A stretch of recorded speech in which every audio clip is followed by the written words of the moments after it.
What's going on, everyone? Coming to y'all with my first guitar review on this channel, and it's on this Alvarez model 5031 Pro Series, made in Taiwan. Now, this is a model from either the late 70s or early 80s. I was asking around the Alvarez group trying to get exact information, and that's what people were telling me is it would be a late 70s, early 80s model. Now, there are two versions of the 5031 from everything I gathered. There's this version, built in Taiwan, with the laminate mahogany back and sides, and the natural finish, and then there's a later version made in the 90s, made in Korea, with a sunburst finish and a three-piece laminate maple back and sides. So, the version I have here is the Spruce top version from Taiwan, part of the Professional series. And I bought this guitar strictly for the idea of reselling it. It came with a nice hardshell case, and the person only wanted $200 for it, and I thought I should have no problem getting, $200 or more just out of the guitar. So, why not go ahead and buy it, keep the case, offload the guitar to someone else. And admittedly, it's a very nice guitar. Part of me kind of wants to keep it, just because I do think it looks rather attractive. I'm not typically a big fan of the natural finished, spruce top guitars. I think they're kind of a dime a dozen in terms of looks. Nothing against them, nothing against anyone who likes them. It's just not really my thing. I'm a bar band musician, and occasionally I play at different events, and I like a guitar that helps me to stand out on stage a little bit more. So that's why I like, all the crazy zebra woods and pink guitars and sunbursts and anything that'll help me kind of grab a little bit more attention while on stage. But, that being said, this is a very nice instrument for what it is. Now, I'm not going to get into a bunch of jargon about what the bracing supposedly will do for the sound or what the woods will do for the sound or anything like that, because I hate when reviews do that, because in my opinion, it really colors your perspective on what you think you should be hearing, rather than just hearing what you naturally would hear if you weren't given all that information. And so I feel like that kind of creates an unfair or unnecessary bias for or against a specific instrument. When a huge Taylor fan reviews a Taylor guitar, they like to talk up all the things that make Taylor guitars so good. And for someone who's new to instruments in general, or maybe hasn't played a Taylor before, it's hard to ignore that information that was jammed in your brain before you heard the sound of the guitar. So I'm not going to do that. I'm not going to tell you what the wood should supposedly do or what the bracing should supposedly do. I'm going to let you hear the guitar and determine for yourself. And I will go through the specs quickly, and I do have everything written down here so I don't forget. So we have a solid Sitka spruce top, laminate mahogany back and sides, and it is a nice glossy finish on this body. We have a rosewood fingerboard and bridge. We have a mahogany neck. We have a plastic saddle and nut, as well as plastic bridge pins. We have these gold Grover Rotomatic style tuners. Hopefully you can see that, because I don't have a viewfinder on this thing, but I hope you can see they're Grover styles. They're not actual Grovers, though. But they do work pretty well. This thing does tune really well. The machines turn nicely, and it does seem to hold tune relatively well. I don't have any nut slip, when I'm retuning either, so these things, I don't really have to go in here with a pencil and add a bunch of graphite to it, which is nice. Let's see, what else do we have? It is a 1 3/4 inch nut, and it is a 25.4 inch scale. The neck is kind of chunky. I don't know if you can tell that on camera or not, but it does have a relatively nice thick neck. It's not baseball neck-like, like the old 50s Airlines or Ks or Silvertones, but it is a chunkier neck than what you would typically get on acoustic these days, which maybe that's a good thing, maybe it's a bad thing. It really is a matter of perspective. I personally like the feel of the neck. I think it feels good in hand, especially when combined with that slightly wider nut width, but everyone's a little bit different.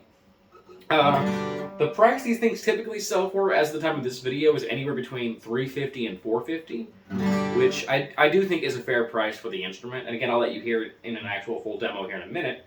Just making sure I don't miss anything here. Nope, that looks like all the specs. Obviously, aside from the fact this is a Dreadnought body shape. We have this kind of cream binding around the sides and on the back, but then we have a black binding for the neck, which is an interesting choice. On the fretboard, we don't have any dot inlay on the front. We just have a marker on the 12th fret, which is one of Alvarez's, kind of own interesting designs. And then on the heel joint on the back of the neck, we have another unique logo there in kind of this gold, I don't know if it's a gold foil that they laid down and then put a laminate over, or exactly how they did it. We don't have a second strap button on this. We do have obviously one down here, but we don't have one anywhere else on the guitar, so you will have to tie the thing on or get one of those headstock straps, or just take a drill bit right here, not back here, right here, and drill that in there. That way you can get a nice balance and you don't have to worry about the strap being awkward or in the way or having a weird neck dive. Never put your strap buttons here, guys. It just doesn't hang right, it doesn't feel right, and it's really awkward when you're actually wearing it on stage. Okay, so always put them right in here, or if your guitar is structurally sound for it, you can put them here, kind of at the top of the guitar, but be very careful doing that because most guitars aren't really built for that. Alright, I know what a lot of you were thinking, shut up and play, and I'm going to. This, by the way, this does have old strings on here. I didn't bother restringing it after I bought it, because I'm just going to sell it anyways. They're not super dead, so they have life to them, and if I had to guess what they are, I'd say they're probably Ernie Ball Earthwood 12 through 53s. So, let's go ahead and do the whole Scott Grove thing here.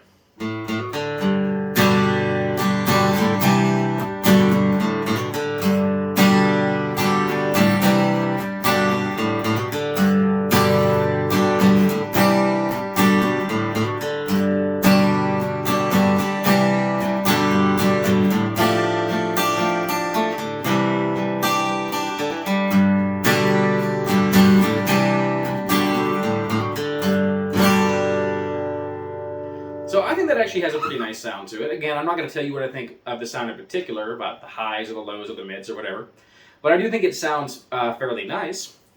One thing I forgot to mention, by the way, is the pickguard. It is this red faux tortoiseshell pickguard, and it's kind of thick, actually. It feels like it's at least 1.5 millimeters, maybe 2 millimeters thick, which is, you know, kind of a nice thicker pickguard than what you usually get on a guitar at this price range.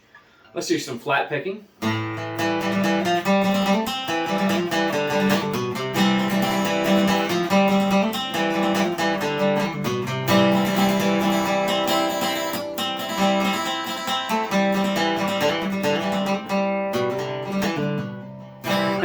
Mess it up towards the end there, but I'm not going to edit it out, you know. If I screw up, I screw up. It's just what happens.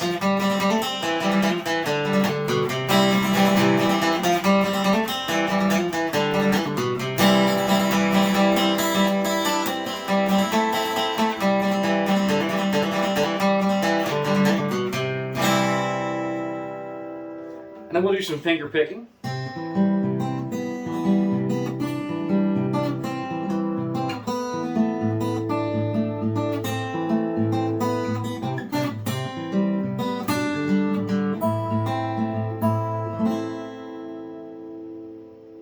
Yeah, I mean, honestly, I think it sounds pretty nice for the price range you typically find them in. These older 70s and 80s, Korean, Taiwanese, Japanese-made guitars really are better than I think a lot of people gave them credit for, even back in the day.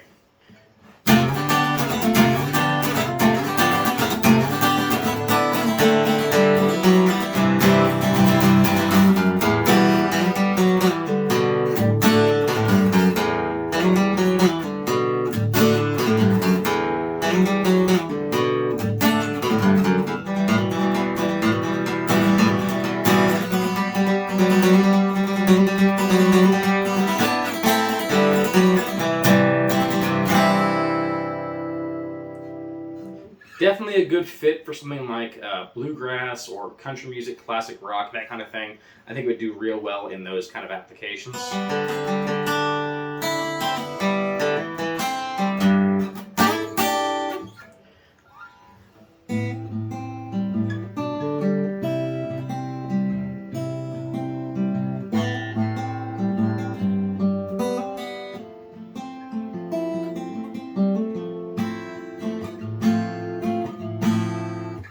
It's got a slight buzz there, right up here in these upper frets. I may need to turn the truss rod just a little bit, but easy enough to do, easy enough to adjust.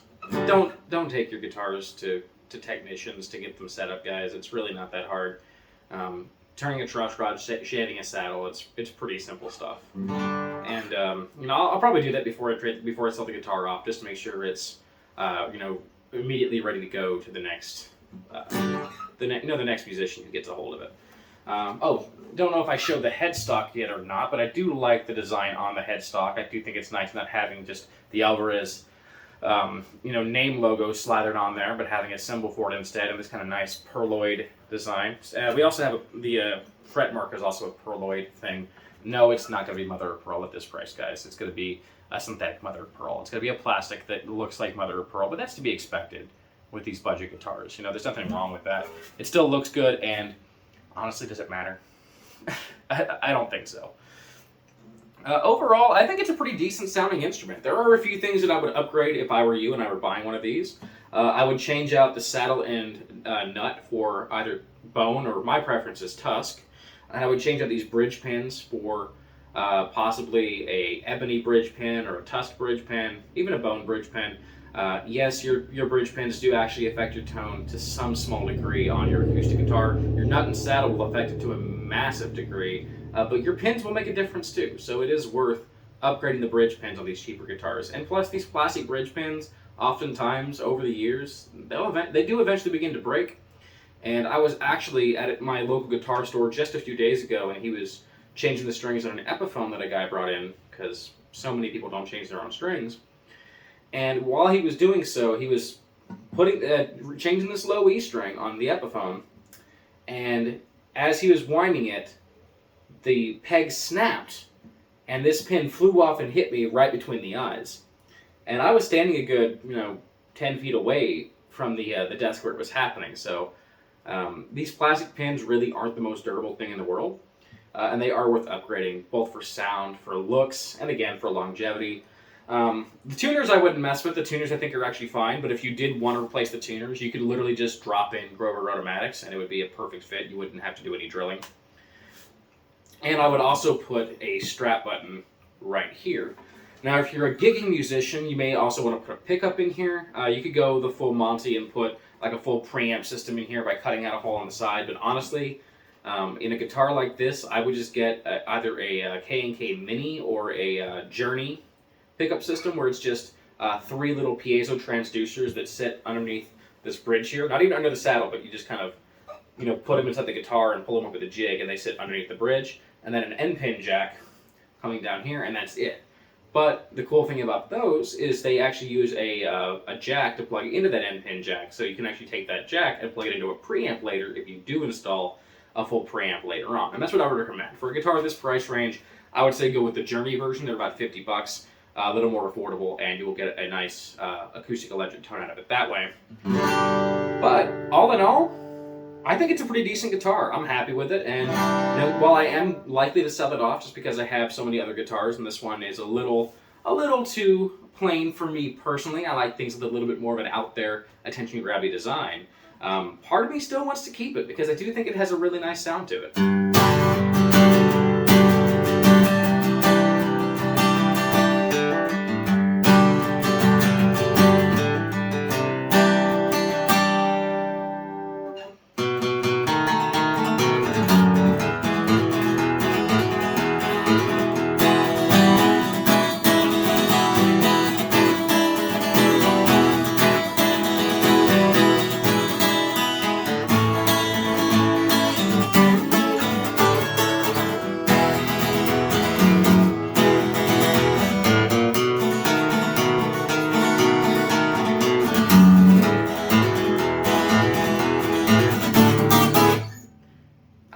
Like I said, I like the sound of it. It's got a nice. It is loud. I'll say that. It's not quiet. So whether that's a good thing or a bad thing to you, it's up for you to decide. But I like the tone on it.